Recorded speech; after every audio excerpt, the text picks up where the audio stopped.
Hi community of awesome, I'm Ava J and this is Bookish Pixie. I have bookshelves again, or rather a bookshelf, but hey! Of course now it looks like I have a bookshelf and no books besides my own, which is not true. Most of my books are actually currently in my apartment book tree because we did a book tree instead of a Christmas tree.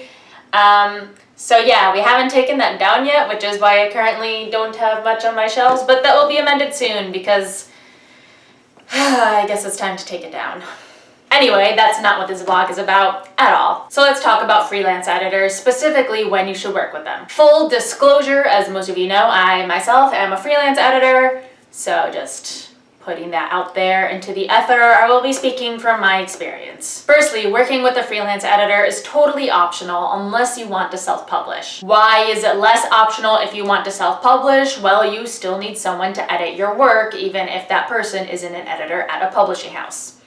So yeah. If you want to traditionally publish though, it's up to you. I mean, the most important thing is you work with critique partners, and maybe working with critique partners will be enough for you. I never hired a freelance editor when I was pre-published, but it also took me 10 books to get an agent, so your mileage may vary. Sometimes I work with people who've been getting rejections and they don't know why, so I'll dive in and take a look and give my feedback as to the ways I think they can improve and why I think they're getting rejected. Other times I work with people who haven't queried yet but want to better prepare their submission, and that's cool too. Freelance editors will be honest with you about the work your manuscript needs and whether or not they think you're ready for submission. But I always recommend working with critique partners first, no matter what kind of publishing you want to do. Critique partners can help you weed out the obvious issues first, so that later on a freelance editor can then help you hone your already polished manuscript, rather than pointing out the problems that your critique partners could have told you for free. But ultimately, whether or not you work with a freelance editor is totally up to you and 100% optional.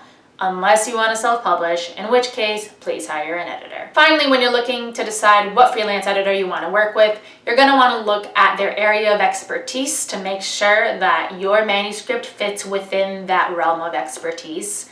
You also want to look at their credentials, because anyone can start doing freelance anything. And you want to look at their testimonials if at all possible, because that'll tell you that they have been working on other people's work and that they have happy clients. That doesn't mean don't give new freelance editors a shot. Totally give them a shot if they have the credentials. But if they've been established for a while, then you probably want to see some testimonials. If you're curious about working with me as a freelance editor, that is very cool. I did a vlog just about my editing services, which I will link to below, along with my site. You should know I only work with people who are 18 and older though. And yeah, that about covers it. So that's what I've got for today. If you liked what you saw, don't forget to subscribe and comment, and I'll see you guys next week.